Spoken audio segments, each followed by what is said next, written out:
Pier Digital. Olá pessoal, começando mais uma edição do nosso podcast, aqui direto dos estúdios da Cuboplay. E o The BorbaCast hoje recebe um cara que tem muito para falar aí sobre música, sobre rock, sobre a produção, sobre Porto Alegre, jornalismo. Estou falando do Carlos Caramês, a quem saúdo e dou boas-vindas. O Caramês, eu sempre ouvi falar muito no Caramês e convivi pouco com ele. Mas eu sempre ouvi muito falar nele, principalmente em relação aos Garotos da Rua, banda Garotos da Rua, e em relação aos Novos Baianos, em relação a algumas produções de cinema.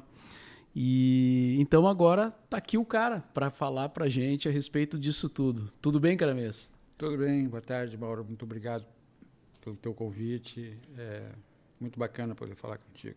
Certo. Legal. Para mim também é uma honra assim, poder receber essa figura, né? Que dá para dizer, uma figura lendária, né? Da produção artística. Vocês já vão saber por quê. Aliás, eu fiz um post no Facebook lá quando a gente tirou a foto com o Malenotti. Rafael. E aí o Paulo Moreira já colocou ali, né? Tem que entrevistar o Caramês, que ele tem muita coisa para contar. Então, eu disse, não, tá nos planos e já estamos aqui, né? Mas, Caramês, tu é natural do interior, né? Sou de Cruz Alta. Cruz Alta. Minha grande cidade. Eu cheguei em Porto Alegre. Lá eu passei toda a minha infância. Eu saí de lá uns 12 por aí. Logo depois de 64, que a minha família teve problemas lá. E aí precisou vir para cá. Com a ditadura militar, exatamente, é isso? Meu pai, e aí a gente veio para Porto Alegre. Mas antes disso, Mauro, eu já vinha, todas as férias eu vinha para Porto Alegre, porque era o tempo que Porto Alegre era a capital dos gaúchos, né? Não é mais. Então, a gente tinha que ir para a capital para ver as coisas que não tinha realmente, né? Eu adorava ir no Cais do Porto, ver os navios.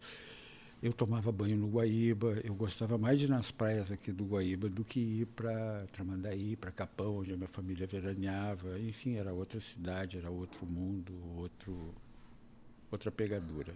Sim. Então, eu tenho um carinho muito grande por Cruz Alta. É uma cidade... Está lá, né? Como todo o interior do Rio Grande do Sul, sofrendo muito as consequências desse nosso... Sim.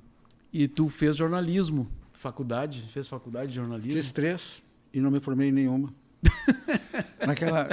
Era chato se formar naquela época, estudar, tudo isso aí a gente era contra, né? Mas eu fiz a PUC aqui, cheguei a começar na Unicinos e aí larguei tudo aqui. Depois eu fiz a Casper Liber em São Paulo também. Mas ficou muito complicado lá em São Paulo trabalhar, estudar e viver aquela loucura toda. E aí depois eu voltei de novo em 80 para tentar fazer o curso de jornalismo, mas não consegui. E aí eu ganhei o registro profissional por tempo de serviço, essa coisa toda também. Eu nem sei o que ensinam hoje numa faculdade de jornalismo. Cara, hoje tá mais... É difícil ainda porque com o processo digital, né, as próprias faculdades estão se reinventando, tentando se reinventar nesse momento, né? Mudou e está mudando a cada dia praticamente, assim, né? Eu te digo isso porque para mim não existe, naquela época existia jornal, revista, essas coisas, né? E hoje, para mim, não existem empresas de jornalismo, de comunicação. São empresas de negócios onde o comercial manda na redação, aquela coisa toda, né? Acho que esse é um dos grandes problemas que nós temos, é a questão da comunicação. Foi um erro muito grande os governos progressistas não terem feito uma revisão nas concessões de rádio, de TV, porque isso tudo são bens públicos, né, que as pessoas não sabem, mas são concessões públicas. E hoje nós não temos imprensa, né, nós não temos só essa imprensa oficial, careta, reacionária, e E tá aí o que resultou essa desinformação toda. Então, era uma coisa que eu sempre esperei, de quando a gente chegasse ao poder, que fosse revista essas concessões. Nós chegamos ao ponto hoje de ter uma televisão, uma cadeia de comunicação de um sistema religioso. Quer dizer, isso nos detonou, cara. Principalmente a esquerda ficou a pé e mal acompanhada. Sim. A gente estava até falando antes aqui de começar a gravação que ali nos anos 70, em Porto Alegre, tinha 5 jornais, né? Grandes, assim, influentes, né? A Calda Júnior tinha 3.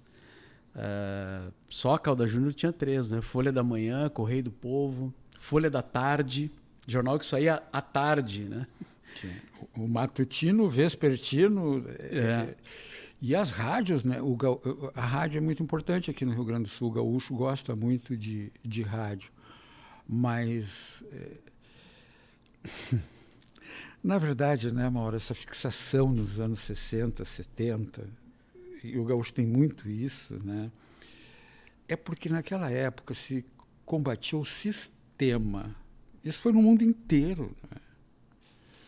E o sistema capitalista, quando viu, estava indo para o beleléu, com aquela guerra do Vietnã ali. Hoje, os caras transmitem uma guerra ao vivo, essas coisas todas, e as pessoas não... É muito complicado essa coisa da globalização, da desinformação, dos meios virtuais, né? Essa coisa de Facebook, internet. Eu acho que as pessoas estão muito complicado isso aí. Assim. Muita notícia falsa, né? Que não tem controle sobre isso. E o tempo não é... Isso está dando uma outra concepção. Bom, isso atingiu a música em cheio, né? Foi me tirando da produção musical, porque foram terminando as gravadoras, as rádios, as TV... Foi terminando tudo. Pai, eu não vou ser alternativo. Eu não gosto. Porque o alternativo vai para uma bolha e fica ali. O independente, o que é independente? Não, eu quero mudar o sistema capitalista de produção, os meios de produção, né? Liberdade não é uma calça velha, azul e desbotada. E a publicidade... E nessas dançou o rock, né? Porque o rock era uma coisa à margem, né? O rock tinha cara de bandido, ele surgiu com muita força no mundo inteiro para isso. Era uma época que se queria mudar o mundo, né? Não é mudar a Ucrânia ou a Rússia, nós queríamos mudar tudo. E continuamos, eu acho que fora isso... Mas tu não acha que o rock também foi, digamos, capitalizado? Foi o primeiro. A calça jeans... Foi o primeiro. E tudo mais. O sistema capitalista, quando ele vê que vai perder, ele se recicla na hora. Isso é uma coisa que a gente não tem noção, né? Para mim, hoje, quem tem o discurso é o funk, é o rap, é a negrada. Ali você tem... Né, você vê um Mano Brown falando, você... Opa, me representa. Aí você pega um branquelo desses aí, metido a roqueiro, todo tatuado, não sei o quê, tu vai ver o cara falando, é pior que o Bolsonaro, né?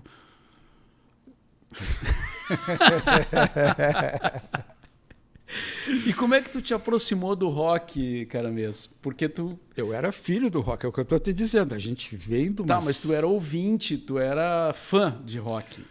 E aí, mas como é que tu te aproximou das bandas? O Colégio Júlio de Castilhos, nos anos 70, por exemplo, Grêmio Estudantil, que hoje não... Né? Nós tínhamos dentro o movimento cultural juliano, nós tínhamos um trem lá dentro, porque era ditadura pesada. Ou você ia para a luta armada, ou você ia para o segmento de cultura. Eu fui para a cultura, mais lúcido, porque eu tinha muitos amigos que foram, e a gente já sentia isso. Quando estacionava aquela C14 na frente do Julinho, a gente sabia que alguém ia ser preso. Dito e feito, no outro dia faltava alguém dentro da sala de aula, algum amigo. Então a barra era muito pesada. Muito, muito. Então tinha um movimento cultural juliano, onde a gente tentava fazer algumas coisas de cultura dentro desse sistema. Vou dar um exemplo bem objetivo. A gente saía do Julinho, nós era tudo guri, com menos de 18 anos. E a gente trazia artistas para cá para arranjar dinheiro, nós promovíamos show, por exemplo, o Baden Powell. A gente trouxe o Baden Powell porque o Baden Powell não falava. Não podia falar, não podia trazer artista que falasse. Ele só tocava violão. Um dos melhores do mundo, né? Sim. E o Baden entendeu tudo, ficou quieto, não falou. Quando chegou no show, ele disse, eu vou tocar uma música aqui que diz o seguinte, se todos os tristes quiserem juntos, um dia a tristeza vai se acabar. Foi o máximo. O Leopoldina veio abaixo, foi aquela coisa. E nós pegávamos, com esse dinheirinho, a gente fazia os panfletos, fazia as coisas. E nós tínhamos uma ponte com o Teatro Arena, lá com o Jair de Andrade, para vender os ingressos das peças, Corbélia Brasil, Quando as Máquinas Param, Plínio Marcos. Então, se você colocar isso até em nível internacional, você vê que nos Estados Unidos tem mercado universitário, tem rádios universitárias fortíssimas, tem mercado independente, tem isso, tem aquilo. E a gente se virava sozinho. E isso foi nos levando, foi me levando. O nosso grande, o Bebeto Alves, chegava com o violão, sentava nas escadarias do Julinha, ele tinha recém-chegado de Uruguaiana. E a gente pegou, olha, não vou citar nomes, porque senão eu vou cometer injustiça, mas era uma baita de uma turma, nós tínhamos um monte de gente ali no Julinha, em vários segmentos, em várias coisas. Nós produzimos o primeiro show dele lá no Teatro de Câmara, que era a Porta dos Fundos. Foi a primeira vez que o Bebeto subiu no palco. Bebeto Alves. Bebeto Alves. Ele já era legal, ele já era tudo isso aí que a gente conhece. Então nós tínhamos uma turma ali, velho, que não era mole, não. Né? Dali saiu muita gente. E tinha festivais no Julinho também, né? Foi o primeiro. O festival de rock. Foi o primeiro que a gente organizou. Foi em 1972. 72. Foi o primeiro grande show de rock que teve em Porto Alegre, nessa coisa de público. Mas por que foi possível? Eles não conheciam isso, a repressão não entendia ainda o que estava acontecendo. Depois que... Ali foi a primeira vez que eu vi o Bebeco. Bebeco Garcia. O Bebeco Garcia. Tinha... Garotos da Rua. O Ferretti, que eu gosto muito do Gordo Ferretti. Enfim, o Carlinhos Tatti. Só tinha... O que tinha de rock, a gente... Estava ali. Estava ali. E o Adroaldo, que foi secretário da Descentralização da Cultura, o Adroaldo Correia, era um dos produtores. Tinha várias coisas. Muito meu amigo, gosto muito dele. E então, cara, a gente não dava mole, não. Nós tínhamos um jornal, a gente se mexia bastante. O Augustinho Lix, ele conta, sempre fazia essa brincadeira assim de um festival ali no Julinho, onde apareceu um cara chamado Foguete Luz. Exatamente. Né, que fez um discurso e no alto da montanha um cara toca blues, uma coisa assim. E o Foguete vem a ser o mentor, né, de bandas do rock do IAPI, da Bandalheira, do Bicho da Seda. Tinha um guri que eu adoro ele, muito, muito meu amigo, o Tito Capelari. E o Tito morava no IAPI. E ele disse, nós temos que... E a gente não conhecia direito essas coisas. Pois olha, Mauro, naquela época eu não tinha dinheiro também. Foi daí que surgiu a expressão pernada, né? Vamos de pernada, não sei. Mas, rapaz, nós comprávamos uma garrafa de 51 e não tinha lugar onde a gente não fosse. A pé. Até o IAPI, nós saía do Julinho e ia para lá. Lá tinha o Sindicato dos Metalúrgicos, onde as primeiras bandas de Porto Alegre começaram a tocar. Eram bailes que tinham show. E nós começamos, então, a circular e a andar. E o IAPI era um lugar diferente, completamente diferente. Com os guris do IAPI, a gente foi ao Rio tentando trazer a Bolha, que a gente queria fazer o show da Bolha aqui com o Renato Ladeira.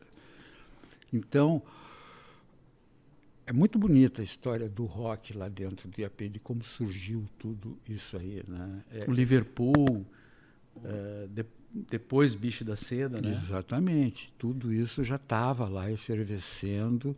E o Tito tinha um quarto lá na casa dele. A gente adorava a família do Tito porque ele tinha liberdade. Ele podia escutar rock em casa, essas coisas todas. E a gente não, né? Mas nós andávamos pela rua. Nós enrolávamos nossos baseados, pegávamos uma 51 e andava por tudo. Negalu. Todo mundo. Era uma tropa, assim, um bando que ficava andando. Nós passávamos as noites andando por Porto Alegre, assim, vendo as coisas. E estudavam e agitavam no Julinho. O pretexto era que a gente era estudante, todo mundo era vagabundo. Sim. E a gente só dava presença em aula, tal e coisa. O quente era os corredores. Mas dali só saiu fera, cara. Por isso que uma tia minha, que morava no Partenon, não deixava as minhas primas estudar no Julinho. Porque ela dizia, isso é colégio de maconheiro. A gente tinha tanto poder, entre aspas, que... a gente foi... Eu não sei o que a gente foi fazer direito lá na PUC. E lá a gente conheceu o Caco Barcelos, que nos procurou, porque ele fazia matemática lá na PUC. O Caco Barcelos, jornalista da Globo. E ele dirigia o táxi. Eu disse, eu quero fazer um jornal como vocês fazem lá, etc. e tal. E o Emílio, que era o Emílio Chagas e o Licínio Azevedo, eram os dois capitães do 10 Estrelas. Coisas sérias era com ele, eles puxavam tudo. Tá, vai lá, tal coisa, conversa para cá, conversa para lá. E a gente acabou ajudando o Caco a fazer o jornal que ele queria. Em troca, a gente podia andar no táxi dele. Então melhorou de noite, porque a gente se terminava o colégio e disse, Caco, estou por aqui, etc e tal. A gente já sabia os horários, aquela coisa toda. E a gente ia, às vezes a gente se encontrava lá embaixo, no Alfredo, né, atravessava tudo aquilo. A gente, olha, uma hora a gente andava por tudo. Sabe quem falou mais ou menos algo parecido? O Fernando Pezão, quando eu bati um papo com ele aqui. Grande figura. Pezão acompanhou tudo lá no início também, né? E ele também fala que ele saía lá da onde ele morava, lá na Zona Norte, perto da Avenida Roosevelt ali. E caminhava, vinha até aqui, para os lados também do Partenon e tudo, procurando diversão, né? Festa, shows. Mas se fazia isso, né? De atravessar a cidade a pé. E tinha os pontos, por exemplo, a Independência ali, o Barroquinho, o Botequim. Ali era uma história. Lá para baixo, na Cidade Baixa, ali tinha aquela sopa, o sopão do Van Gogh? Não, o Van Gogh já era chique. O Van Gogh já é mais recente. Já nem existe mais também. Então, é isso mesmo. É isso mesmo. E tinham várias turmas. E o que me facilitou a vida é que eu me dava com todas. Então, por exemplo, tinha a turma do Caio Fernando Abreu, que era o Caio, a Magrajane, a Graça Medeiros, o Luiz Arthur Nunes. Era um departamento. Tinha os roqueiros, a turma do IAPI, tinha o pessoal do jornalismo. Antigamente, a gente pensava que Porto Alegre, né, se acostumou com essa coisa de maragato, chimango, petista, antipetista, colorado, gremista, essa coisa toda. Tá. Para mim, os gaúchos hoje se dividem em dois grandes blocos. Quem sai, isso não significa que tu vá morar em outro lugar, mas que tu anda em algum outro lugar, tu vê outras coisas. E quem fica e só vê as nossas coisas. Isso, para mim, é o maior de todos os divisores de água. Porque tu saindo daqui, você enxerga as coisas daqui de um outro jeito. E você também vê as coisas lá fora de um outro jeito. Né? Você descobre que o mundo é maior, está girando. Isso te propicia trocar coisas. E tu foi um que saiu, né? Tu foi morar no Rio. Desde aquela época isso já existia. Porque o gaúcho adora lenda, não história. A nossa história é falsa. Você está falando da Guerra dos Farrapos? Toda a história é falsa. A história do Rio Grande do Sul oficial é falsa.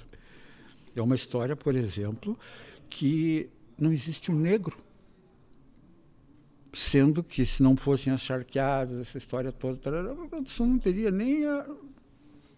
Nós ia ser uma fazendola. Hoje nós somos uma fazendinha. Né? Continua. Então, todos esses problemas estruturais de cultura, a gente não evoluiu.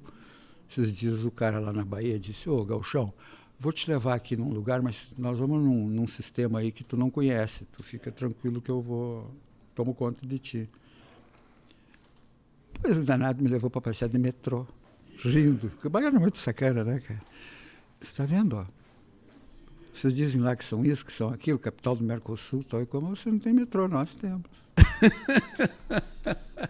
Achei que ele ia te levar no candomblé, na Bahia, alguma coisa, na Mãe de Santo. Isso eu também conheci lá. Sim. Isso já foi com os novos baianos, etc. e tal. Mas então a nossa realidade cultural é muito complicada por causa disso. Né? Meados dos anos 90, eu falei com uma pessoa de muito destaque, muito importante aqui. E eu queria trazer um trio elétrico. Porto Alegre não conhecia trio elétrico, o Rio Grande do Sul não conhecia trio elétrico. E eu trouxe em 1994, foi o primeiro trio que veio a Porto Alegre. Uma promoção com Claudinho Pereira e a Rádio Atlântida. Então nós trouxemos o trio que fez Porto Alegre, Pelotas, Tramandaí e Torres. Era o ano da Copa, era o Carnaval da Copa da Brahma. Foi aí que deu a barbada. E nós tínhamos aqui um cara que era gerente da Brahma, muito legal. E essa pessoa me disse, olha, Caramelo, não adianta tu insistir com isso. O Rio Grande do Sul nunca vai aceitar essa história de axé. Não... Esquece isso. Eu digo, eu quero fazer uma micareta aqui voltada para o Mercosul, incluindo Uruguai, Argentina, trazendo os artistas, porque a gente já tinha essa experiência da Bahia, que a gente usava o trio, não era para fazer carnaval, nós metia cada puta show em Salvador, cara, que arrepiava aquilo tudo. Meu querido, o encontro do trio elétrico, do Pepeu, com o Armandinho, na Praça Castro Alves, 4 horas da manhã, é uma das coisas mais... do que eu fiz na minha vida, assim, de música, é uma coisa muito especial, que eu mais gosto, porque ali tinha 100 mil, 200 mil pessoas. Cara, o som rolava mesmo, não era mole, não. Né? Coisas... Hoje a cantora preferida dos gaúchos, quem é? Ivete Sangalo. Uma delas, né? Que loucura. Mas como é que tu te aproximou porque eu sempre te ouvi falar no teu nome em relação aos Garotos da Rua. Porque, claro, eu conheci a banda em função da rádio, né? E conheci os caras e as pessoas do rock. E tu aparecia como uma espécie de mentor, assim, ou compositor, né? Porque tem algumas músicas que são tuas, né? Dos Garotos. Esse disco eu me lembro. Tá aí. MPB Independente, olha aqui. Do Pasquim. Primeiro disco independente do Brasil. Do Pasquim? Do Pasquim. Saiu Esse junto disco foi feito pelo Pasquim. Que legal. Tem Itamar Assunção, o Nego Dito, Antônio Adolfo, que fez o primeiro disco independente, né? Tom Jobim, João Bosco, Arnaldo Batista, Eliette Negreiros, por aí vai. Caetano Veloso, A Volta da Asa Branca, Fagner Mucuripe. Sérgio Mello. Aí eu tinha um amigo em São Paulo, e que eu fiz uma das primeiras matérias com ele quando ele chegou em São Paulo, o Belchior. E ficamos amigos. E lá pelas tantas o Belchior disse, eu vou fazer o disco do Pasquim. E tem um outro amigo, o Sérgio Mello, que é jornalista também e que já tocava. E o Belchior convidou o Sérgio, disse, vamos fazer uma música lá. O Sérgio me procurou, eu digo, tá, vamos tentar fazer, mas fiz sem muita pretensão, assim. E o Bel pegou, ajeitou, gravou, botou aí, lançou o Sérgio. E o nome dessa música é Garotos da Rua. E veio daí o nome da banda? Sim. Olha, sim. Nunca soube disso. Falei no início que a gente gosta de lendas, não da história. É ou não é verdade? Então foi tu que batizou o Garotos da Rua. Quem me apresentou... Eu conheci o Bebeco em 72 E quando eu estava aqui fazendo não sei o que, o Ricardo Barreto, o Ricardo Blue, que foi um dos primeiros grandes críticos de rock and roll aqui, junto com o Juarez ali, o Ricardo era um cara importantíssimo. Juarez Fonseca. Isso. Que é uma pessoa, depois a gente pode até falar dele, muito especial, no sentido do conhecimento, da sabedoria. Ele sabe muito, o Juarez é um cara muito bem informado. E aí a gente ficou conversando. E eu digo, olha, Bebeco, eu tinha que ficar aqui porque eu estava tentando fazer o registro de jornalista oficial, etc. e tal. Eu digo, se fosse tu, fazia uma coisa para vender, um rock que tu possa cantar, que tu possa... mas eu não sou cantor. Eu digo, mas isso não muda nada, cara. Não impede? Não, pelo contrário, no rock and roll não precisa nem tocar afinado. Nós vamos embora, cara. O negócio é botar o... Não, afinado é bom que esteja, né? Se tu pegar os Rolling Stones, emocionou, tá todo mundo louco, legal, vamos nessa, cara. Isso aí tu deixa lá pros Penny Smith da vida, que depois ficam apavorados com os cabelos. O Pepeu, por exemplo, é um cara perfeccionista. E ele tem ouvido... Ah, não, aí já é outra história. E ele tem ouvido perfeito. Eu já passei muitas situações com o Pepeu incríveis. De ele chegar no meio de uma orquestra sinfônica e todo mundo lendo partitura e ele sem ler partitura, tocando tudo de ouvido. O maestro ficava enlouquecido. Mas rock não, né, cara? Como dizia o Camisa de Vênus, né? 2 acordes e bota pra fuder. Exatamente. Esse é o velho. A velha frase rock do Marcelo Nova. Aí o Bebeco morava lá no Menino Deus, perto do Ricardo, que morava perto do Caio Fernando de Abreu. E aí a gente ia lá, fazia uns baseados, umas coisas, ficava conversando. E dentro, ele tinha um quartinho pequenininho com amplificador. E ele disse, mas eu também não sei escrever, não sei nada. Eu digo, eu vou fazer umas letras, umas coisas para você, para a gente ver, se tu gostar. Eu já tinha produzido Novos Baianos, já tinha feito um monte de coisa. Eu digo, cara, não é difícil não, vamos embora. E a gente foi fazendo. O Edinho Gagliardi, que é o baterista, que está lá em Rio Grande, meu grande amigo. Eu gosto muito do Edinho. É o grande parceiro do Bebeco nessa história toda de Garotos da Rua. O Edinho tem essa memória e tem várias músicas que não foram gravadas por Garotos. E aí começou as brincadeiras. Né? O Bebeco tinha uma banda com Armadilha, com o Mint, com isso, com aquilo. Eu digo, cara, tu esquece tudo isso aí. Vamos falar de... Tanto é que eles gravaram de Raul Seixas. Eu pedi para gravar, né? Ele escutou Raul, escutou Rita Lee, escutou outras coisas, porque o rock já estava batendo, né? Em 82, já tinha todo mundo, por exemplo, da Bahia já tinha o Mar Revolto, Camisa de Vênus estava chegando, nem estava ainda. Já tinha Minas, um monte de banda, Rio de Janeiro. O único lugar que se dizia roqueiro e não tinha era o Rio Grande do Sul. Mas tinha os bichos da seda, né? Os Liverpool de antes, né? Por isso mesmo, nós tínhamos uma tradição. O bicho da seda é a mesma coisa. O Sim. bicho da seda, eu fiz a primeira matéria do bicho para o Rio e São Paulo.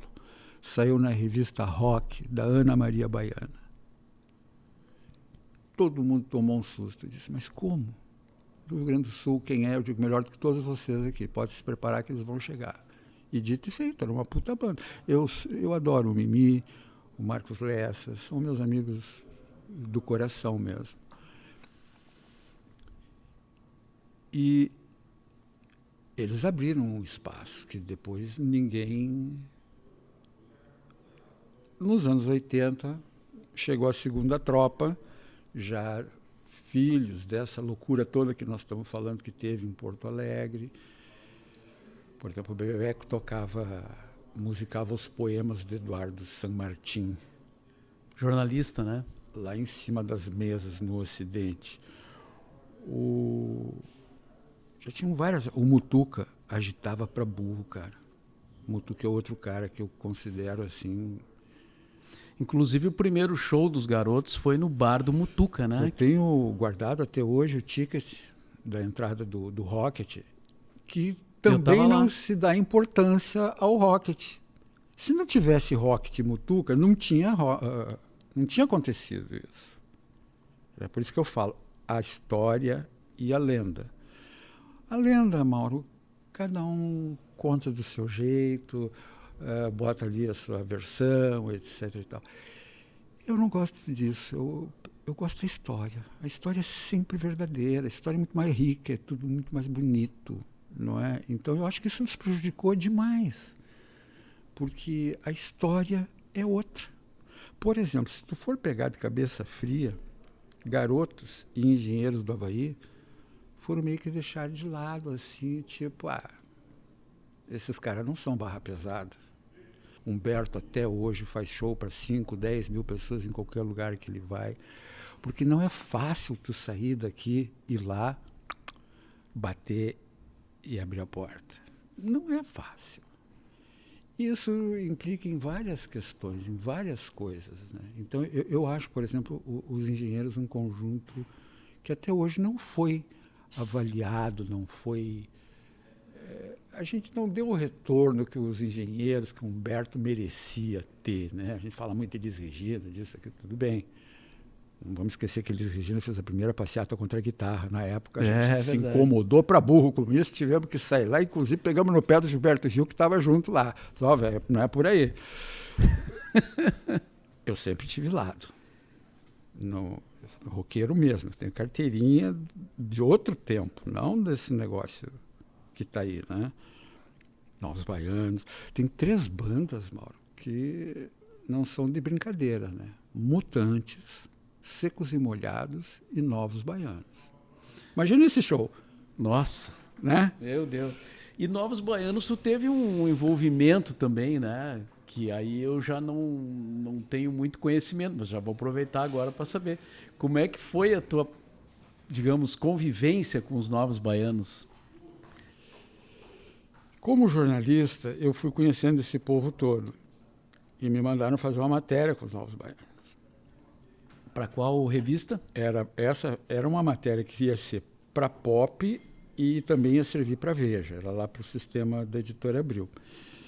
E quando eu conheci os Novos Baianos, que eu olhei e a gente ficou conversando, etc. e tal, eu digo, não vai dar certo. E os Novos Baianos, eles... Inclusive, muitas novas gerações acabaram redescobrindo eles, né? E a importância que eles tiveram e tal. Além do sucesso deles na época, né? Frequentaram as paradas e tal. Mas hoje muita gente está reverenciando, assim, né?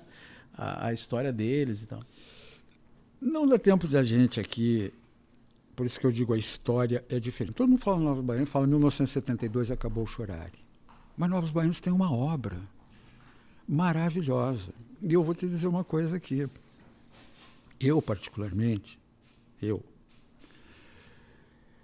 era fã do Pepeu, pela guitarra.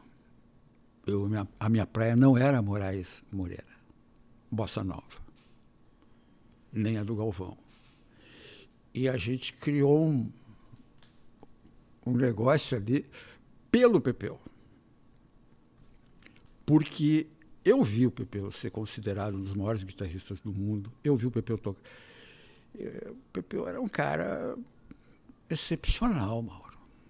Ele, tocando guitarra, ele roubava qualquer show. Ele era um cara muito... E não é? Então a gente, na verdade, correu para dentro do Novos Baianos por causa do rock and roll. Né? Tu já foi com essa intenção. Já, e ela está demonstrada num rock chamado Barra Lúcifer, que o Paulinho Boca cantou, que está no Caia na Estrada e Perigas Ver, que foi um arraso. O Galvão ficou louco, disse, pô, cara, mesmo. Eu digo, olha, tanto é que depois eu fui trabalhar só com o Pepeu, trabalhamos 15 anos. Como produtor? E... eu fui empresário dele, eu fui produtor. Dos Novos Baianos eu produzi 3 discos. Então, por exemplo, as pessoas esquecem que Novos Baianos saiu do Rio de Janeiro. Eles foram para São Paulo.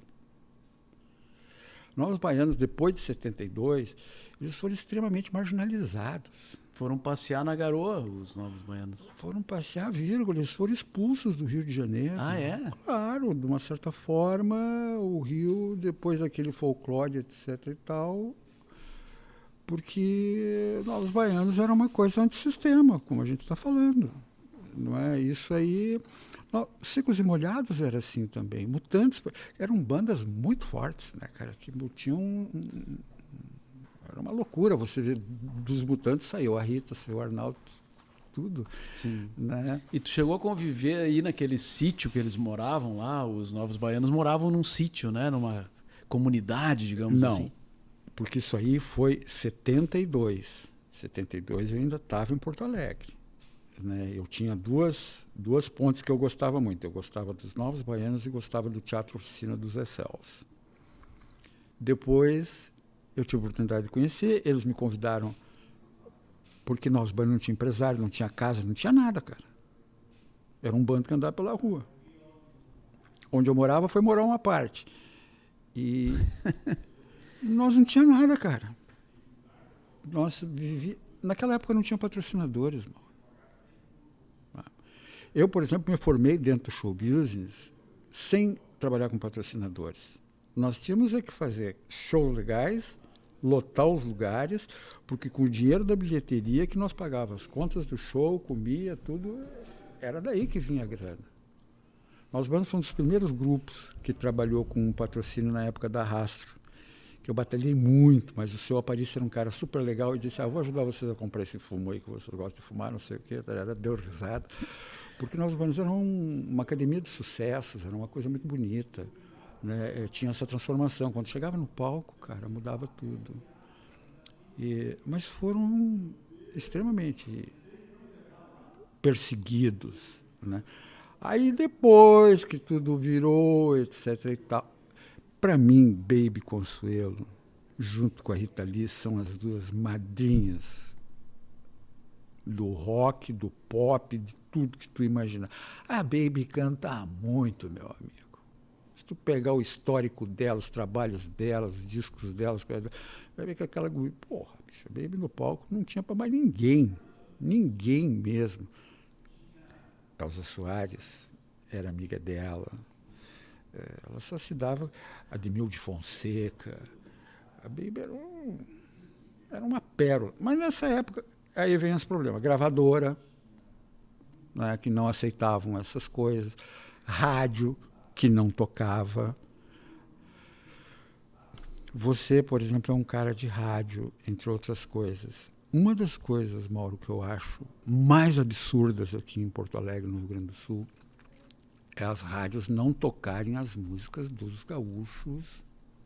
Só toca aquela coisa, ou tu bota bombacha, espora, aquela coisa do folclore. Então, é uma ironia, uma demagogia muito cruel. Porque lá na Bahia, mal ou bem, no meio do ano, as rádios já estão procurando sucesso do carnaval. Tu faz uma música, tu joga ali, o cara pá, bota fogo. Quando tu vê, tu tá no carnaval cantando, puxa. Tem outras aberturas. Mas como é que a gente fala tanta cultura gaúcha e nós não precisamos... O Bebeto Alves lançou agora, na minha opinião, o melhor disco que se fez no Brasil nessa época de pandemia. O Contraluz é um disco maravilhoso. Não tem desculpa para não tocar no rádio. Escute você, me corrija se eu estiver errado. Eu acho isso uma vergonha. E os caras não têm noção do quanto isso atrapalha a vida do músico. Né? Então, hoje, as rádios do Rio Grande do Sul, elas tocam o axé e o sertanejo. O sertanejo ocupou o nosso espaço, cara. Zé Felipe, tu sabe quem é Zé Felipe? Não. Muito bom que tu não saber, é o filho do Leonardo. Vai lotar o Beira-Rio, meu amigo. Acredito. As pessoas não têm noção, Mauro, do que é o sistema do sertanejo. Eu fico com pena até. É uma máquina de ganhar grana, cara, extremamente bem montada, azeitada. Esses caras não estão brincando, eles metem 20 shows no mês, cara. 20 shows de 100 mil reais. Eles fazem milhões por mês. Eles não chegam mais para, trouxe um presente para você, um chocolate de Gramado. É grana mesmo. Quanto custa a tua rádio? Tá aqui. Não, mas eu não estou vendendo. Não precisa vender. Eu estou te dando o equivalente aqui. Agora está aqui a lista das coisas que você tem que tocar esse ano. Eles compram. Não, e tem casos que teve uma entrevista que agora há pouco estava muito comentada na internet, né? Acho que é ex-empresária da Anitta, que conta que uma rádio foi comprada por empresários do meio do sertanejo, né? Os caras compraram a rádio, tipo, cansaram de pagar e tal, foram lá e compraram a rádio. Agora a gente bota as músicas aqui. Se você olhar quando aparece na televisão um sertanejo desses cantorzinhos aí cantando, tu vai ver que os autores da música é uma tripa de gente desse tamanho. Por quê? Porque não é um autor, é empresas. Eles têm empresa de composição de música, eles têm empresa de não sei o que, eles têm esse... Coisa assim tão desumana, tão desigual, que nós temos artistas maravilhosos, por exemplo, o Nelson Coelho de Castro. O que impede o Nelson de tocar no rádio, cara? E quando a gente começou a Ipanema FM, era com essa ideia, né? Tocava o Nelson, o Bebeto, os Garotos, o Taraná Tiriça, os iniciantes engenheiros do Havaí, Nenhum de Nós, etc, etc. Né? Pois olha, para você ver o quanto é importante isso aí, como a gente está falando de coisas sérias, que são diferentes de folclore. Quando a gente procurou vocês na Bandeirantes e levou Sabe o que Acontece Comigo, já era a ideia de botar uma fita lá. E foi aceita. Mas eu nunca vou esquecer o que o Marco Aurélio Teixeira me falou. Disse, por melhor que a gente faça a fita, o melhor é ter um compacto, uma coisa que disco roda melhor, com mais qualidade, etc. e tal. Desse compacto, que daí já foi a Ipanema, né? A Ipanema estourou, Sabe o que Acontece Comigo. Sim. Eu tenho esse compacto. Esse compacto... Que era para quem não sabe, é um disco menorzinho, assim, eu acho que é a metade, né? E tinha uma música de cada lado. O single. Era um single, é. Porque tu ia lançar um disco, primeiro tu lançava uma música, tu lançava outra, tá. Acontece que esse compacto que gerou o LP. Esse compacto deu sustentação para os shows ao vivo. Uma das contribuições que Garotos deram para esse sistema foi que Garotos era um conjunto ao vivo. Não tinha armação. Todo mundo ali cantava, tocava tudo direitinho. Né?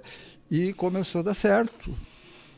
Os Garotos iam para o interior, iam para esses lugares, iam para os ginásios, lotavam, todo mundo ganhava seus retornos, faziam as festas. Pô, música ao vivo. Naquela época não dava para encarar de playback, não, meu velho. Uma coisa que eu não falei, a música Tô de Saco Cheio, que foi talvez o maior sucesso dos Garotos da Rua, ela é da tua autoria, né? Tu fez a letra? Eu fiz os 2 primeiros discos dos Garotos. Aí as coisas mudaram. Os 2 primeiros, se você pegar, tem tudo ali. Que foi o resultado dessa convivência, dessa vivência. Quando eu parei com o Bebeco, que eu digo que a gente fez o pacote das músicas, nós estávamos falando do Marco Aurélio Teixeira, nós estávamos falando dos compactos, nós estávamos falando da importância do ao vivo. Você ser um bom músico leva tempo.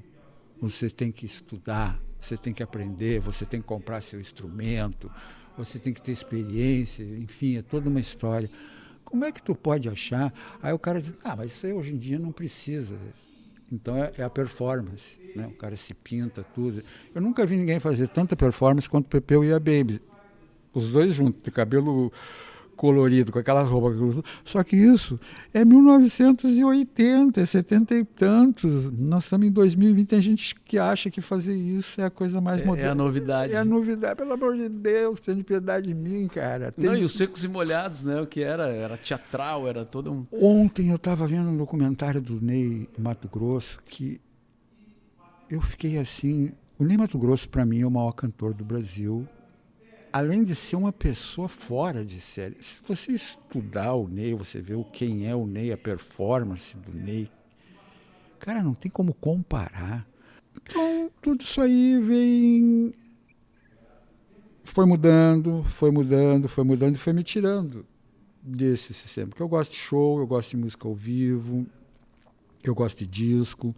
As gravadoras foram saindo do sistema, e isso que me aproximou do audiovisual, do cinema, de outras formas de trabalhar. Tu me perguntou o Tô de Saco Cheio. Tô de Saco Cheio, se tu for ver, é uma letra que a gente dedicou para as mães. O Bebeco me contou os problemas que ele estava, eu falei para ele, Gui, é tudo a mesma coisa, cara. Eu digo, vamos fazer uma música. Lá em casa continuam os mesmos problemas. E é por isso que eu digo, tu vê, a Fresno também passou por esse problema. Porque a Fresno é uma banda emo, etc e tal, papapá. Mas o menino da Fresno, como é o nome dele? O Lucas Silveira, é um puta músico, cara. Lançaram agora um disco novo com o Lulu Santos. É uma pessoa que a gente tinha que respeitar. Porque, como eu digo, tu pode não gostar, mas tu não respeitar o cara que sai daqui, vai lá e faz sucesso, isso é muito escroto, cara. Tu pode não gostar, não é meu negócio, tudo agora. Para mim, hoje, um dos maiores músicos do mundo é gaúcho. Yamandu Costa. O Yamandu, alguns pronunciam Jamandu, né?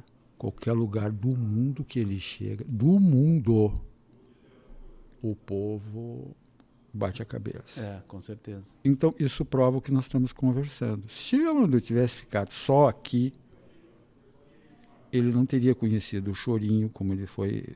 Ele acampou na Lapa, lá no Rio de Janeiro, e aprendeu. Ele tocou com o Rafael Rabelo, ele tocou com todo mundo, Hamilton de Holanda, etc. E tal. Então, não é negócio, eu vou embora, ou isso, aquilo. Não, é tu te abrir para outras coisas. Por exemplo, Vitor Ramil. O Vitor Ramil é um dos poucos artistas gaúchos que fala com o Brasil. O Vitor Ramil chega no Rio de Janeiro, ele tem público, ele chega em São Paulo, ele tem público, ele vai para a Bahia, ele tem público, ele é um cara respeitado, ele tem um trabalho, cara. Tu pode achar isso, pode achar aquilo. Eu, por exemplo, além de ser amigo dele, eu gosto muito do que o Vitor faz. E se ele não tivesse esse respeito nacional que ele tem, dificilmente ele teria problemas aqui. Mas ele é um cara que soube resolver a vida dele de um jeito muito legal. O Ney Lisboa é um artista que não perde nada para ninguém. Mas o Ney não quis. Aí é outra história da MPB gaúcha, tal e coisa. Mas tudo volta para esse problema. Quer dizer, tu não vê o Vitor tocar no rádio, tu não vê o Ney. Tá aí, é importante. Até hoje todo mundo, aquilo que nós falamos, não sei o que, Ipanema. Não muda o dial. Mas que merda de cidade é essa que não conseguiu ter outra rádio, que não conseguiu deixar essas pessoas evoluírem? Não é? Por que nós temos que ficar lembrando com... Vamos abrir uma rádio, cara. A Kátia, onde é que tem uma mulher como ela que luta, faz as coisas dela, tem uma rádio, tudo sem patrocínio, mal... Tu é um cara que ficou rico com a produção musical, compra uma rádio e vamos... Cara, mesmo, nós temos muita história para contar, né, cara? Acho que nós vamos ter que fazer uma segunda sessão aí. Não. Você que falou essas coisas. Mas tu vê que a gente trata muito mal os nossos artistas, né? A gente, na verdade, a gente está botando tapete aí para um monte de coisa... The Voice Brasil, não sei o que, isso e aquilo, e deixando, nós temos a Loma. Nós estamos aqui na área da música. Eu aprendi muito agora, nesses últimos 2 anos, que eu sou casado com uma fotógrafa que trabalha com audiovisual, que é a Miriam Fischner. E ela veio e fez esse filme, O Cavalo de Santos, super bonito, que é um documentário super legal, em cima de uma coisa tão simples, né? Porto Alegre é a capital das religiões afro no Brasil. Pouca gente sabe disso, hein? Não é o Rio de Janeiro, não é a Bahia. Isso é incrível, né? É Porto Alegre. Agora, me diz você agora, queima-roupa, um negro que cante no rock gaúcho. Serginho Moá. Papas na Língua já é uma coisa mais recente. É. Cadê? É raro. Não conheço um estado no Brasil, Mauro, que tem um preconceito estrutural tão forte, né? como o Rio Grande do Sul. É verdade. Não conheço. Tenho um amigo muito especial que é o Richard Serraria. Sim. Converso muito com ele sobre essas coisas. Eu digo, Richard, se fosse baiano, tu estava feito na vida. E, ó, não posso deixar de citar, como exemplo do que nós estamos falando, uma banda que eu adoro, que é Ultraman. Baita banda. Ultraman é um exemplo, cara. Eu vi os guris do Paralamas dando risada e dizendo, pô, ainda bem que o Ultraman não vem pra cá. O Ultraman podia ter detonado o Brasil, cara. É. Eles têm um trabalho maravilhoso. A Ultraman, o Bataclan e o da Guedes são 3 grupos fantásticos, cara. Se você olhar o trabalho que o da Guedes já gravou e tudo. A gente tem a mania de marginalizar os nossos artistas, né? Nem que tu não gosta, tu marginaliza, cara. O que é diferente. Lá em São Paulo tu pode sair do Capão Redondo e vai subindo ladeira lá, né, cara? Na Bahia dá-se um jeito, tá? Sim. Mas aqui os caras te fazem de invisível. Isso é a pior coisa que pode existir para um artista, né? Critica ele, diz que é uma merda, tá? Mas não diz que o cara não existe, que é invisível.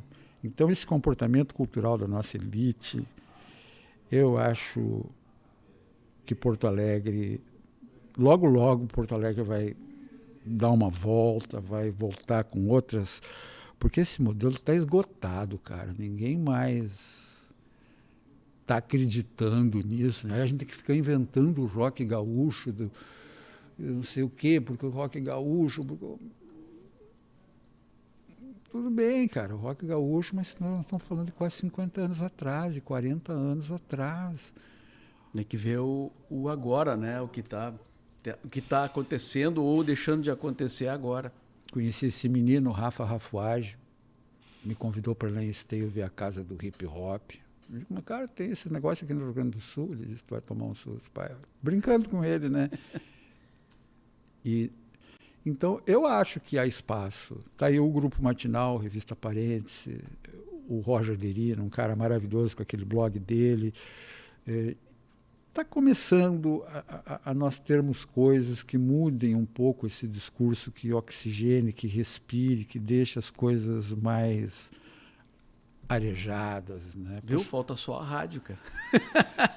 Para surgirem outras coisas que possam nos deixar mais conectados. Eu acho Porto Alegre muito fora do mundo, sabe, Mauro? E isso não é legal. Olha, o Antônio Villeroy, um grande exemplo. Pô, cara, o Antônio ir lá e gravar aquele monte de coisa e botar aquele monte de artista para cantar as músicas dele. Eu morava no Rio, moro no Rio. O Villeroy tem um trabalho seríssimo lá, né? E o podcast que eu fiz que deu mais visualizações é o do Antônio Villeroy. Até porque ele é um cara que se tornou um artista nacional também, né? Com Mas aí é que Ana Carolina gravando. A gente tem a mania de achar que isso é porque o cara é gênio, né? Então tu tem que ser gênio aqui no Rio Grande do Sul para ir lá mostrar, e tu vai lá e mata o leão e traz o escalpo e diz, eu não disse para você. Agora eu não quero saber daquele negócio lá, porque eu sou gênio mesmo, vou ficar quieto aqui na sombra.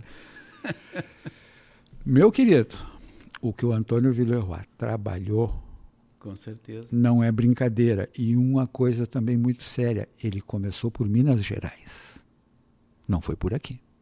E trabalhou e segue trabalhando, né? Então você vê que nós já citamos aqui um balaio de gente, né, cara? E estamos dando as referências reais de onde essas pessoas saíram, o que elas fizeram, e a gente deságua nessa coisa. Não está legal. A gente podia estar surgindo com muito mais gente. O Alaberni, um grupo que eu gosto muito também, que é o grupo do Richard Serraria, né? E eu vejo tudo isso, eu vejo as coisas começando a mais querem nos botar nesse gueto, né? De que não dá certo, de que nós só podemos funcionar pelo celular, que tudo tem que ser na base da live. Vai precisar de um tempo para as coisas Sim. se ajeitarem, né? Caramês, muito assunto, a gente vai ter que deixar um pouco aí para outra sessão. Não vai ter outra. Não vai ter. E estamos chegando ao final aqui do nosso episódio do The Borba Cast. Te agradeço muito todas essas histórias aí, essas reflexões, né, que são muito importantes aí para a nossa vida cultural, né, do Brasil, né? A gente fala muito de Porto Alegre, mas na verdade também pega o Brasil inteiro. Então, muito obrigado aí pela visita, pela conversa. Eu que te agradeço, Mauro. E você é uma das pessoas que está nessa lista do que eu estou dizendo, a lista dos que fazem. E siga firme, continue apoiando as nossas coisas, porque diz que a gente precisa. Poder a quem merece e aos inimigos, nada. Obrigado, então, Carlos Caramês aqui no BorbaCast. Grande abraço. Até mais.